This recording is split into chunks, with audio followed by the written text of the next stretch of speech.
Hello बच्चों, कैसे हैं आप सभी। उम्मीद करता हूँ आप सभी अच्छे होंगे। तो आज के इस सेशन में मैं क्लास 9th के लेवल का मैथमेटिक्स के कुछ क्वेश्चंस लेके आया हूँ जो कि आपके लिए बेहद इम्पोर्टेंट है। जानते हैं आप कि अभी हाफ ईयरली एग्ज़ाम होने वाला है, तो ये कुछ ऐसे क्वेश्चंस हैं जो आपका रिवीजन भी करा देंगे और आपके कॉन्सेप्ट को भी मजबूत करेंगे। और जो कॉम्पिटिटिव एग्जाम की तैयारी करने वाले स्टूडेंट हैं वो देखेंगे कि इसमें मैंने जो भी क्वेश्चन लिया है वो कंपटीशन में भी आते हैं, वो कॉम्पिटिटिव एग्जाम में भी बेहद इम्पोर्टेंट होते हैं। तो आप ध्यान से इस सेशन को देखिएगा जो आपके लिए बेहद इम्पोर्टेंट है। ये क्लास 9 के लेवल का है, क्लास 9 के एनसीईआरटी के ये सभी क्वेश्चंस हैं। तो आइए सबसे पहला क्वेश्चंस देखते हैं।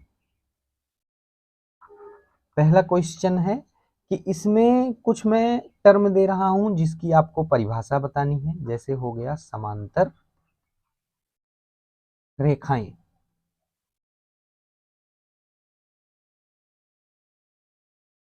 समांतर रेखाएं, इसकी परिभाषा आपको बतानी है।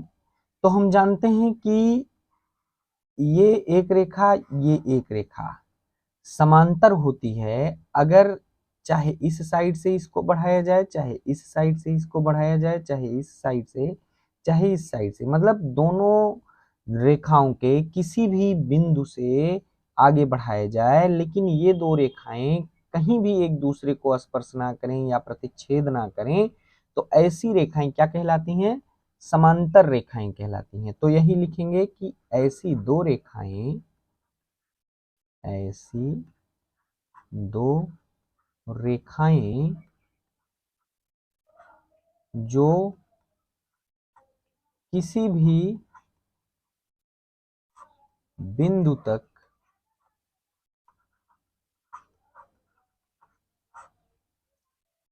आगे या पीछे बढ़ाने पर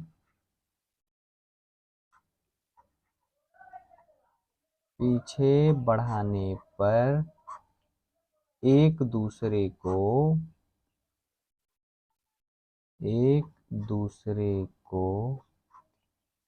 प्रतिच्छेद ना करें या एक दूसरे से ना मिलें, प्रतिच्छेद ना करें या एक दूसरे से ना मिलें, एक दूसरे से ना मिलें,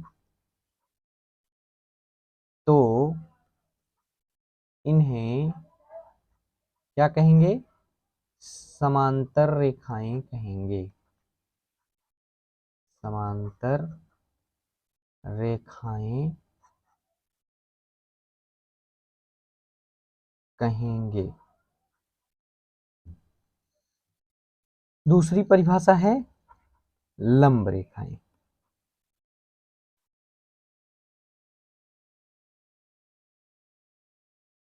आप जानते हैं लंब कैसे होते हैं।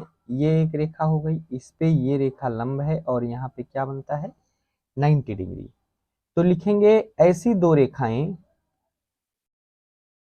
ऐसी दो रेखाएं जो एक दूसरे को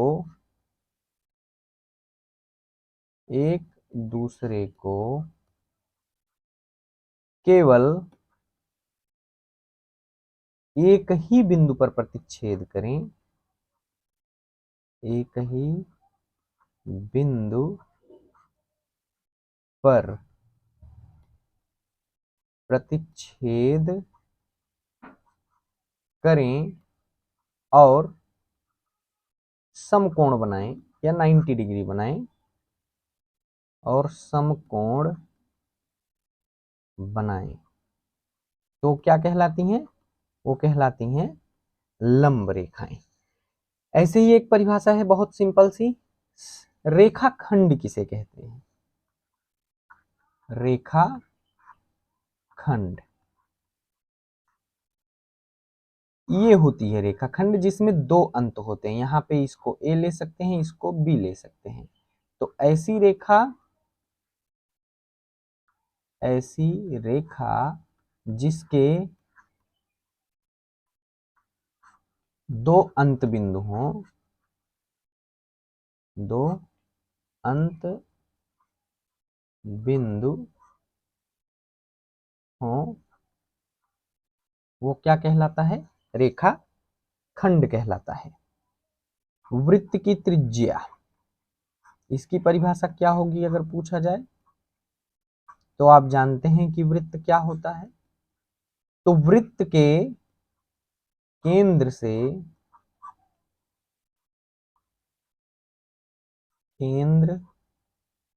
से परिधि पर स्थित किसी बिंदु की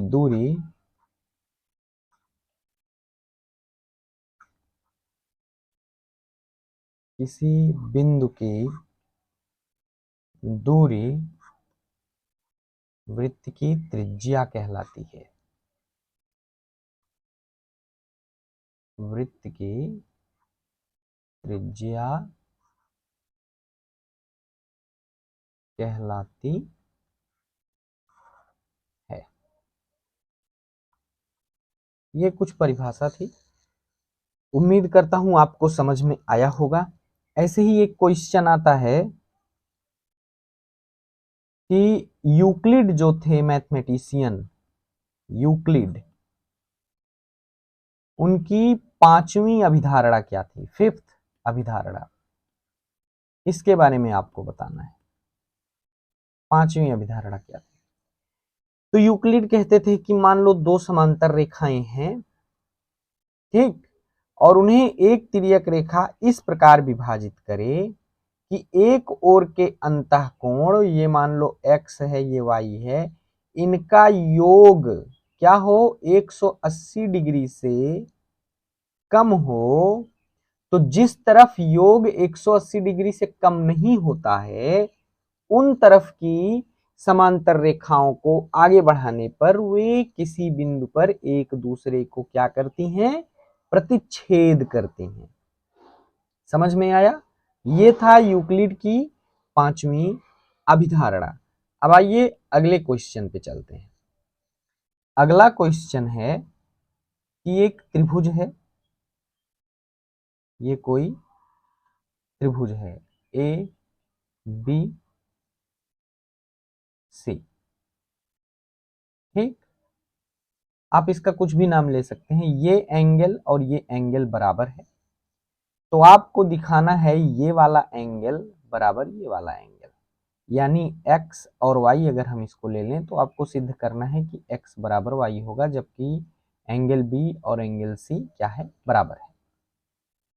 अगर इसका सॉल्यूशन निकालना हो तो आप जानते हैं, एक मिनट, पेन का कलर चेंज कर लेते हैं हम थोड़ा सा। आप देख रहे हैं कि ये वाला जो एंगल है, ये वाला एंगल, ये टोटल एंगल दोनों तरफ क्या बना रहे हैं? 180 डिग्री। तो हम इसको इस तरीके से लिख सकते हैं कि angle A B C plus angle, अगर यहाँ पे कोई बिंदु हम S ले लें तो एंगल ए बी एस, ये बाह्य कोण हो गया, बराबर 180 डिग्री। ये समीकरण नंबर 1। यहाँ पे अगर हम कोई बिंदु T ले लें तो again and angle A C B plus angle A C T बराबर 180 डिग्री। अब दोनों इक्वेशन 180 डिग्री के समीकृत हैं, तो समीकरण 1 और 2 को हम इस प्रकार भी लिख सकते हैं, angle A B C plus angle A B S बराबर angle A C B plus angle A C T, ऐसे लिखा जा सकता है। अब चूंकि आपको दिया है, क्या दिया है आपको? आपको दिया है कि एंगल ए बी सी बराबर एंगल ए सी बी, तो ए बी सी के जगह पे ए सी बी भी रख सकते हैं या ए सी बी के जगह पे ए बी सी भी रख सकते हैं। तो angle A B C plus angle A B S बराबर, इसकी जगह पे ए बी सी रख दीजिए, angle A B C plus angle A C T. और यहाँ पे आप लिखेंगे कि ये दिया है, क्या दिया है, इसके आगे आपको ये लिखना है जो दिया है। ठीक, तो आप देखते हैं कि ये और ये कैंसिल हो गया, हमारे पास आया एंगल ए बी एस बराबर एंगल ए सी टी। यही आपको सिद्ध करना था, ये है एक्स, ये है वाई, ये हमने प्रूव कर दिया। उम्मीद करता हूं आपको समझ में आया होगा। ये सब बहुत इजी क्वेश्चन है। अब आइए आगे चलते हैं। अगला क्वेश्चन है,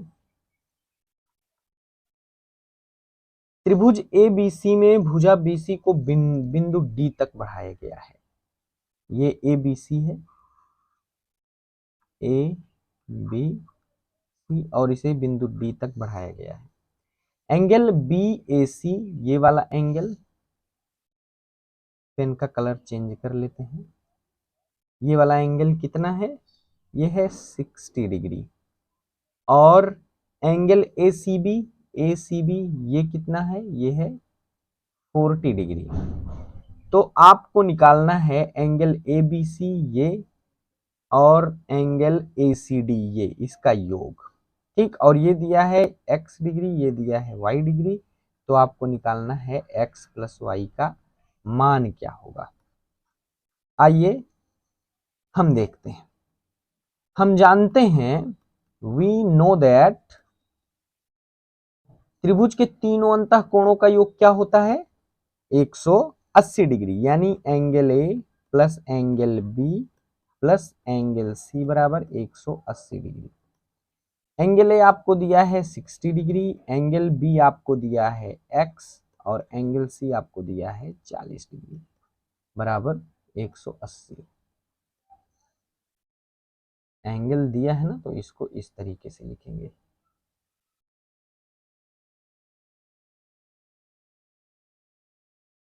ठीक, अब ये 60 और 40 जुड़ के हो गया 100, यानी 100 is equal to 180 degree, x is equal to 180 minus 100 बराबर 80 डिग्री। x बराबर क्या आया, 80 डिग्री। अब ये देखिए, ये पूरा जो एंगल बन रहा है, ये पूरा एंगल कितना बन रहा है, 180 डिग्री, इसमें ये क्या है, 40 डिग्री है। We know that again angle A C B plus angle A C D बराबर कितना होता है, 180 degree. Angle A C B कितना है, 40 डिग्री, प्लस ये है y बराबर 180 डिग्री। तो यहाँ से y बराबर क्या आ गया, 180 माइनस 40 बराबर 40 डिग्री। अब आपके पास y बराबर 40 है, x बराबर 80 है, तो आप x प्लस वाई बराबर निकाल सकते हैं। क्या होगा, 80 प्लस 40 बराबर 120 डिग्री। ये आपका आंसर है। बहुत ही इजी है, उम्मीद करता हूं आपको समझ में आया होगा। आगे चलते हैं, पांचवा क्वेश्चन देखते हैं क्या है। पांचवा क्वेश्चन में कह रहा है कि ये, सॉरी थोड़ा टेढ़ा बन गया लाइन, हम इसको सीधा बना लेते हैं।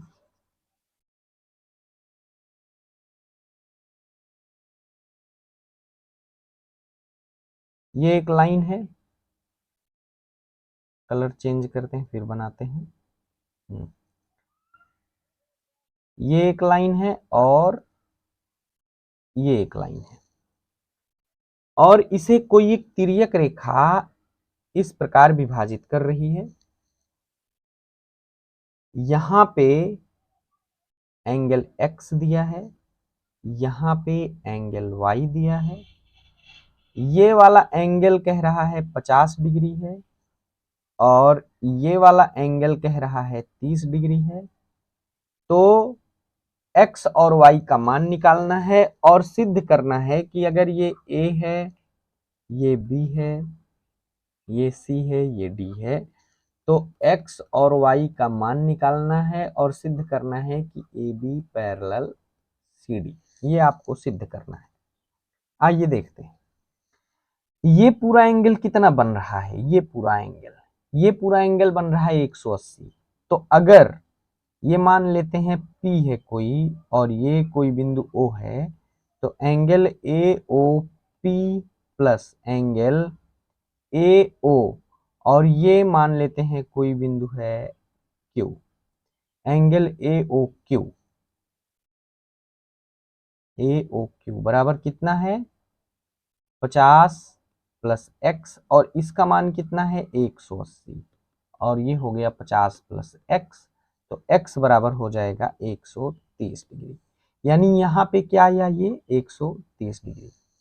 अब हम जानते हैं कि एंगल ये CO, ये मान लो O डैश है अगर, तो angle CO dash Q is equal to angle O dash D बराबर है, क्यों, शीर्षाभिमुख के कारण, शीर्षाभिमुख के कारण ये बराबर हैं। तो अगर ये वाला एंगल, ये वाला CO डैश Q 30 डिग्री है, 130 डिग्री है, ये 130 डिग्री है, 130 डिग्री है, तो ये कितना होगा, ये भी 130 डिग्री, यानी ये y है। तो y बराबर क्या आया 130 डिग्री, x बराबर है 130 डिग्री, y बराबर है 130 डिग्री।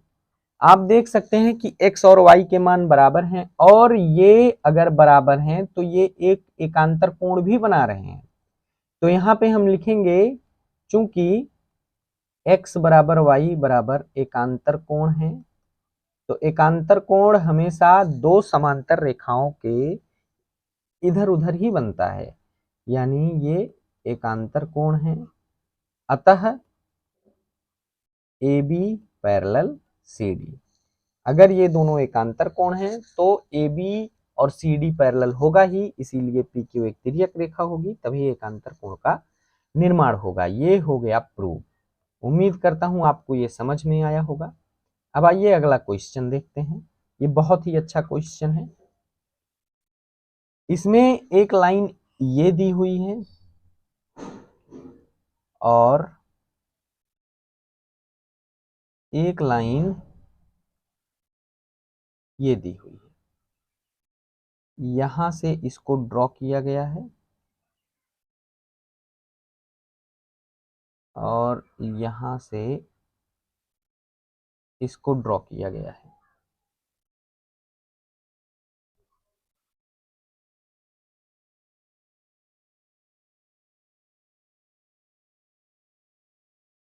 रुको एक सेकेंड।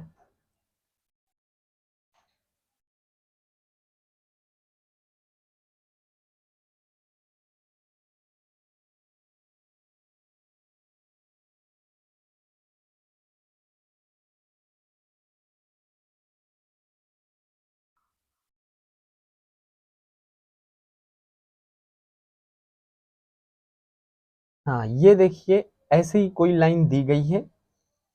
यहाँ पे दिया है कि ये कितना है 110 डिग्री है